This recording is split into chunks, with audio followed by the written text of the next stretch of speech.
Hola, buenas tardes. Mi nombre es Laura Chávez. Yo soy médico, especialista en nutrición. Soy egresada de la UNAM. Y el día de hoy vamos a hablar de un tema muy importante para nosotras, que es acerca de los cambios que existen en el cuerpo con la menopausia, el climaterio, qué es lo que pasa metabólicamente. Y bueno, vamos a terminar con algunos tips, algunos consejos para que esta transición pueda ser lo más saludable posible. Bueno, antes de comenzar a platicar, va a haber una pequeña interacción. Obviamente los que ya estén pasando por esta etapa pueden votar si en la menopausia subieron o no de peso, y al final vamos a dar un resultado para ver qué tan frecuente es y si estamos en lo correcto. También, bueno, durante toda la plática pueden ir formulando preguntas, pueden ponerlas, y al final también las vamos a leer y las vamos a contestar para aclarar todas sus dudas. Muy bien, bueno, antes de platicar cuáles son los cambios que existen en el cuerpo, vamos a determinar ciertos términos acerca de qué es menopausia, qué es climaterio o qué es premenopausia. Bueno, vamos a empezar con la premenopausia.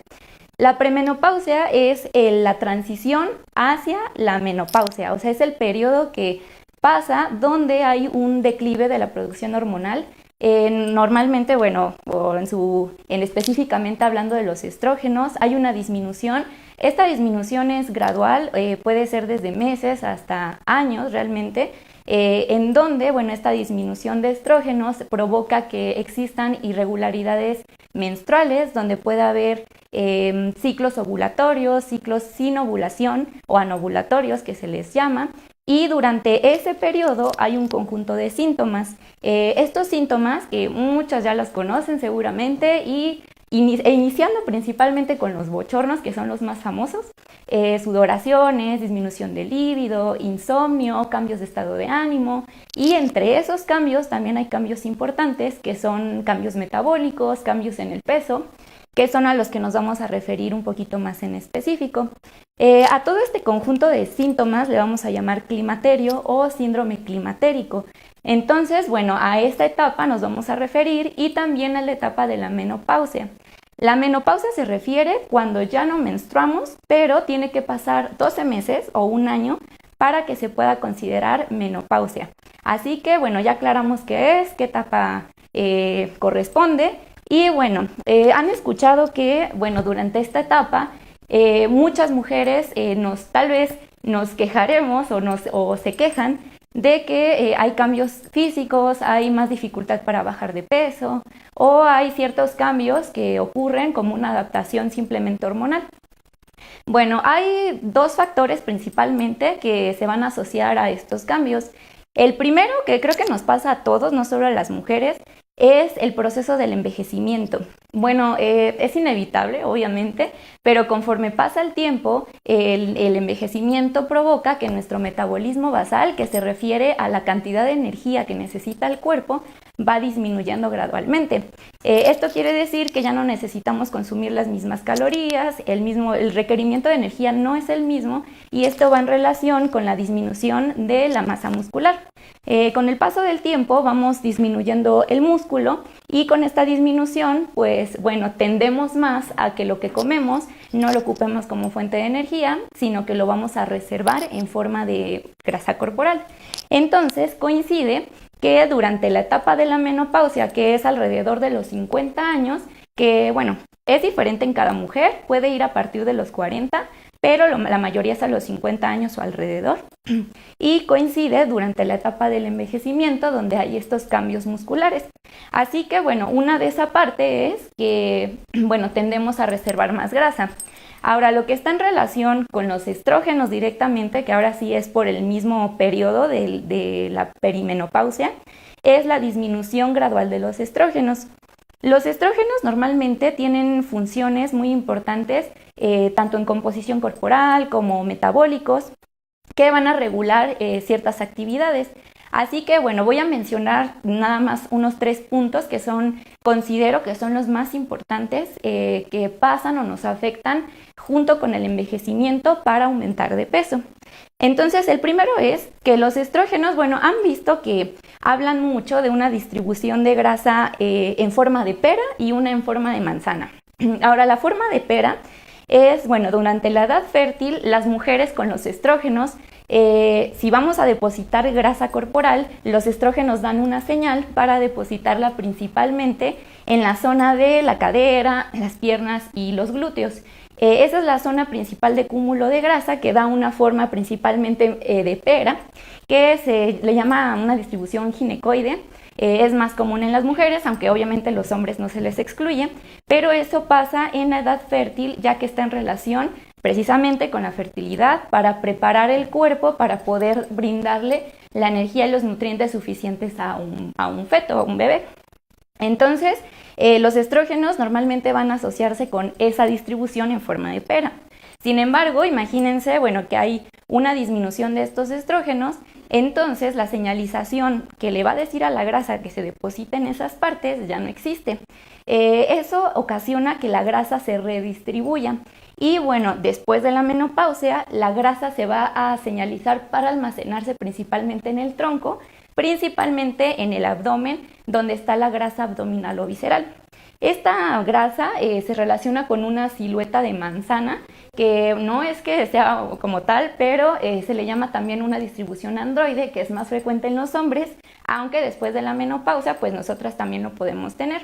Bueno, ¿y qué pasa, no? O sea, ¿qué relevancia tiene que yo tenga forma de pera o forma de manzana? Bueno, la grasa que se acumula principalmente en el abdomen, que es la grasa visceral, tiene más actividad metabólica. No solo es como una reserva de energía, sino que también me va a ayudar a hacer algunos procesos metabólicos, me va a ayudar a regular la presión arterial, a que la insulina trabaje normalmente, que pueda utilizar bien la glucosa. Entonces, normalmente pasa que durante estos cambios se me va acumulando más grasa visceral y yo no tengo cuidados en mis hábitos de alimentación, en el ejercicio, y voy aumentando más esa grasa.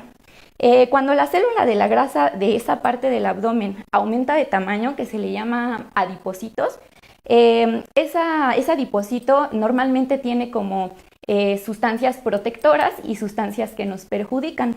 Esas sustancias normalmente están en balance cuando yo estoy con un balance de esa grasa simplemente, pero si yo voy aumentando mi perímetro abdominal y esa grasa, esa función de la célula se va alterando.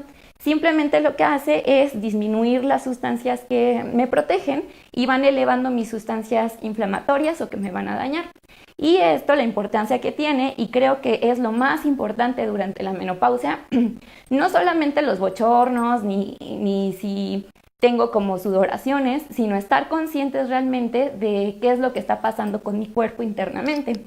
Ya que, bueno, cuando esto pasa en la célula, quiere decir que soy más propensa a desarrollar hipertensión, intolerancia a los carbohidratos o resistencia a la insulina, diabetes mellitus, aumento de triglicéridos, de colesterol, que bueno, con el paso del tiempo me aumentan muchísimo mi probabilidad de padecer enfermedades cardiovasculares.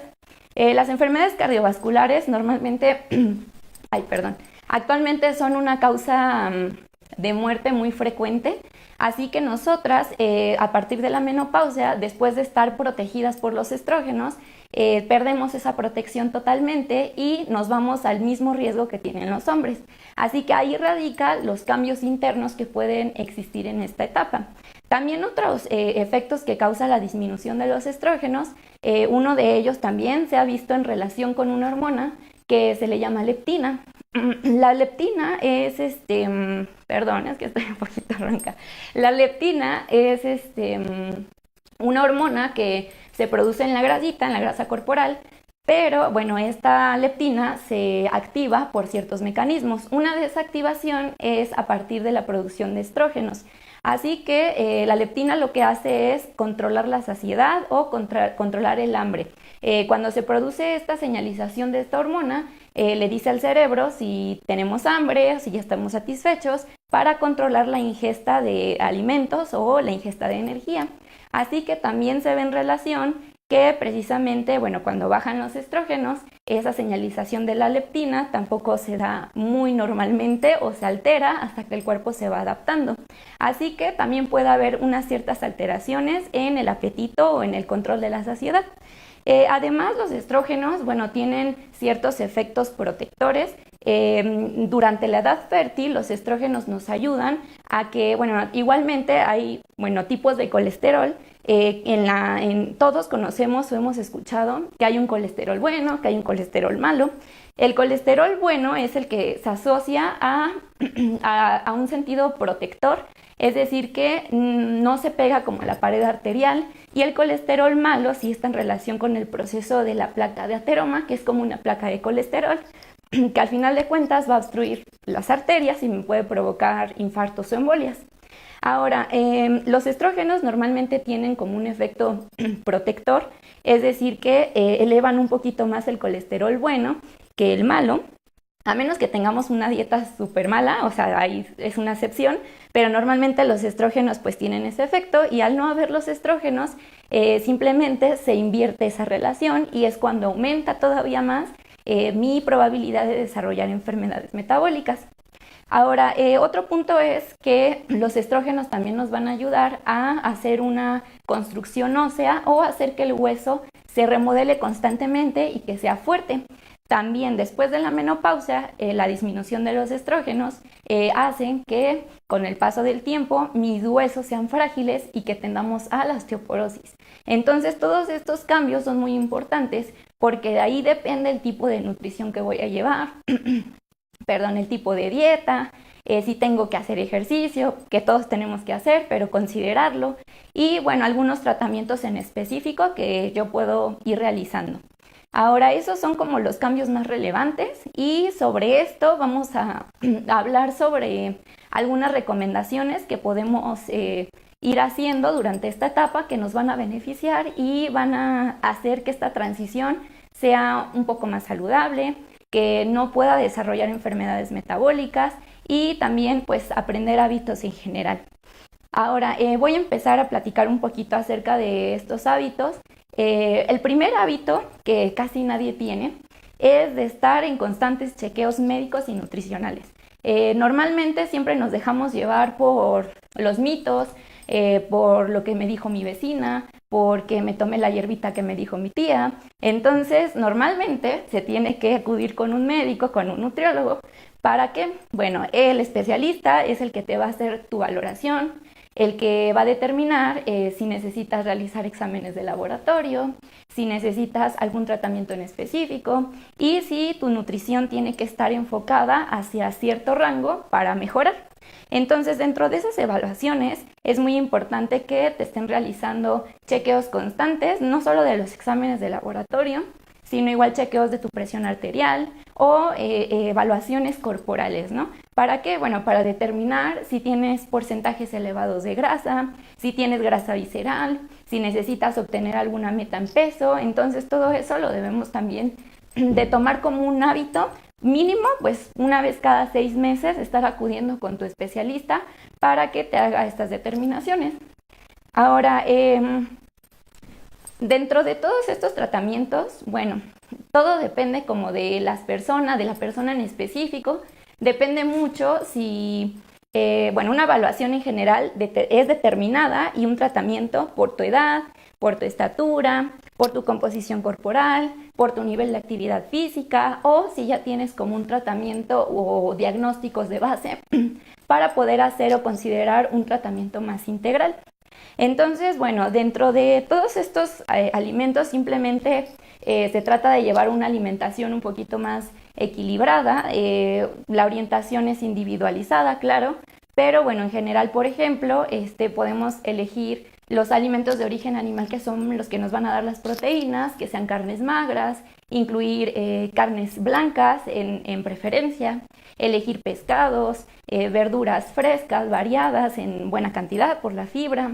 Si voy a comer frutos, que bueno, depende de cada persona la cantidad, elegir a lo mejor frutas que son las más ricas en antioxidantes, en vitaminas, como por ejemplo son los frutos rojos, los cítricos, por ejemplo serían como estos frutos para poder incluirlos en una dieta, elegir grasas buenas, grasas insaturadas, que normalmente son de origen vegetal, como son el aguacate, las aceitunas o aceites vegetales, que me pueden ayudar a mejorar los parámetros del tipo de colesterol que voy a tener.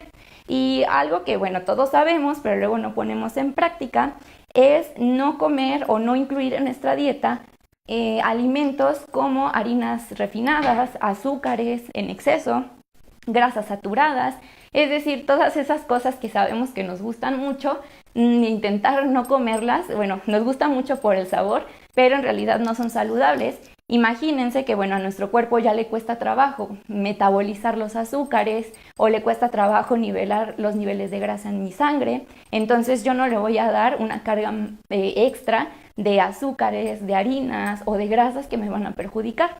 Entonces todo se trata de hacer elecciones. Realmente una de esas elecciones también es hacer ejercicio. El ejercicio, ese no es como que opcional, ese lo debemos de hacer todos, no solo las mujeres en menopausia, todos los debemos de hacer, pero en este caso los beneficios que vamos a tener es que se va a conservar la masa muscular, que ya hablamos que la masa muscular es la que nos va a dar más velocidad metabólica, nos va a prevenir de fracturas por osteoporosis y va a mejorar nuestro estado de ánimo, que se altera un poquito en esta etapa. Entonces, en general, esos son como los principales cambios que debemos de hacer. En un momentito más vamos a hacer las preguntas. Por favor, ahí escriban si tienen dudas, con gusto las voy a responder. Y también vamos a ver cómo surgió esta encuesta, a ver si es cierto que subieron de peso durante la menopausia. Y ya podemos comenzar con esto. Gracias. Ok.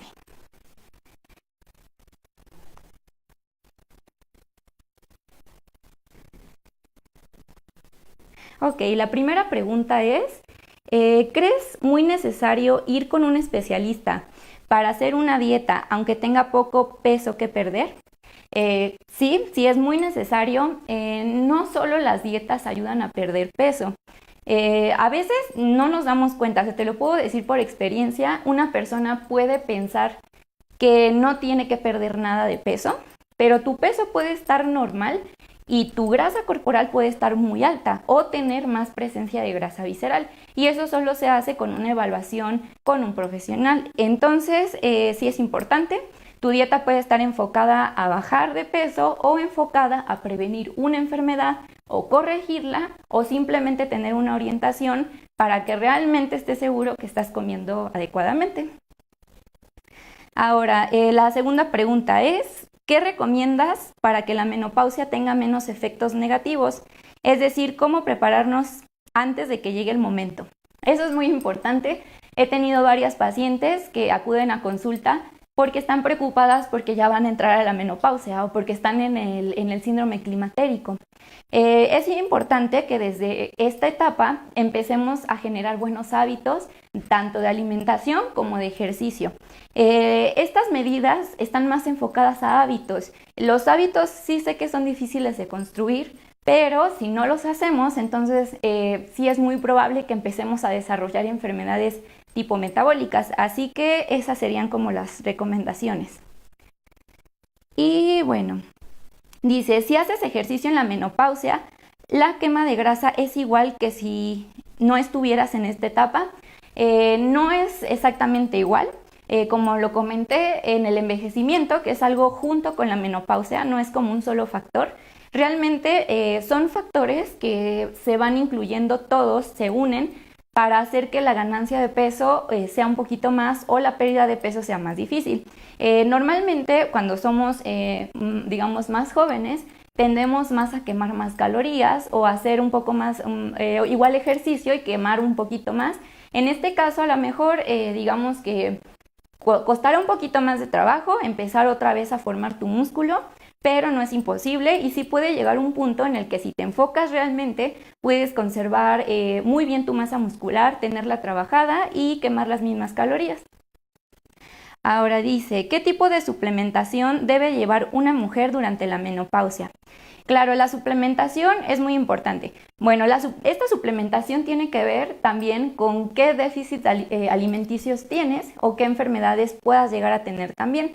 En general, yo te puedo recomendar que, bueno, es un punto importante, un tema importante dentro de este tema de la menopausia, es que existen unos fármacos que se les llama fitofármacos, o bueno, más bien vamos a empezar con los fitoestrógenos. Los fitoestrógenos son unas sustancias químicas de origen natural.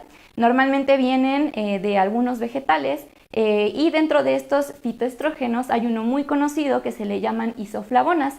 Hay mucha variedad de estas isoflavonas, pero bueno, estos son muy similares por su estructura química a los estrógenos. Así que estos fitoestrógenos nos pueden ayudar a mejorar o mitigar un poquito los síntomas de la menopausia, hablando principalmente de síntomas como los bochornos, las sudoraciones, el insomnio, y también se ha visto que pueden ayudar a prevenir la osteoporosis. Dentro de estos fitoestrógenos hay ciertos alimentos que lo contienen en más cantidad, como son por ejemplo los frijoles de soya, las semillas de linaza y bueno, ciertas plantas, pero esos son los dos más conocidos, así que esos alimentos sí se pueden integrar hacia tu dieta y mejorar esa parte de los síntomas. Aparte de que tienen esos efectos, tienen también efectos antioxidantes. Los efectos antioxidantes se pueden encontrar por diversas sustancias naturales, tanto vitaminas, algunos otros químicos, y aparte de los fitoestrógenos, también podemos consumir vitaminas con estos efectos, como por ejemplo vitamina C, vitamina E, omega 3, bueno, que tenga EPA principalmente, para que mis procesos celulares se lleven de la mejor forma y que yo le pueda ayudar a mi cuerpo a no desarrollar estas enfermedades. Hay fármacos que se les llama, que ya mencionaba, se llaman fitofármacos, que ya tienen en concentraciones específicas los fitoestrógenos o las isoflavonas. Hay muchas marcas, pero bueno, esto ya es con una valoración más específica con tu médico, ya que bueno, hay que valorar si realmente te va a funcionar, si lo necesitas, si puede tener beneficios para ti, pero bueno, es una forma de ayudar al proceso, a los síntomas, y lo mejor es que es de origen natural, así que eso sería la recomendación. Ahora, bueno, ya tenemos aquí los resultados de la encuesta. La pregunta fue, ¿notaste aumento de peso durante la menopausia? El 64% de las personas votó que sí y el 36% que no. Entonces, pues corroboramos que la mayoría de las personas ha tenido pues un cambio físico en cuestión de peso. Así que sí es un tema importante, es algo que no hay que dejar de lado y principalmente saber lo que me puede ocasionar no cuidarme. Ahora dice, ¿qué tips das para las mujeres que están pasando por la menopausia? Bueno, ya mencionábamos estos tips de tipos de alimentos, de los antioxidantes, de hacer ejercicio sí o sí, porque ese sí tiene que estar presente, ¿sí o no? Entonces ese tiene que estar ahí a fuerza desde ahorita. Mira, aunque tengas la edad que tengas, realmente si aún estás en tu edad fértil, tienes que empezar ya porque el proceso de pérdida de músculo es inevitable, así que esos serían los principales tips que les puedo dar. Ahora dice, Josefa Martínez García envía saludos. Hola, ¿cómo estás? Saludos hasta allá también. Y bueno, otra pregunta es, ¿ayudan los probióticos? Sí, claro que ayudan, no están tan directamente relacionados con el proceso del climaterio y la menopausia. Sin embargo, sí se sabe que los probióticos son un tipo de bacterias que colonizan el intestino, que nos ayudan a hacer procesos metabólicos, de absorción, de que las células del colon estén en excelente forma y que pueda hacer todos mis procesos. Así que si ayuda y tienes algún probiótico, lo puedes usar, te va a beneficiar a muchas cosas, aunque no esté relacionado directamente con la menopausia, ¿no? Entonces, pues creo que esas son todas las preguntas. Les agradezco mucho que hayan estado presentes en este Facebook Live de Selene. Y bueno, les reitero mi nombre, soy la doctora Laura Chávez. Si tienen algún otro comentario, con mucho gusto nos pueden hacer llegar sus preguntas, aunque no estemos conectados claramente. Y bueno, les dejo mis datos, con mucho gusto podemos vernos en consulta. Si tienen alguna otra duda, quedo a sus órdenes y pues eso sería todo y que tengan buen día.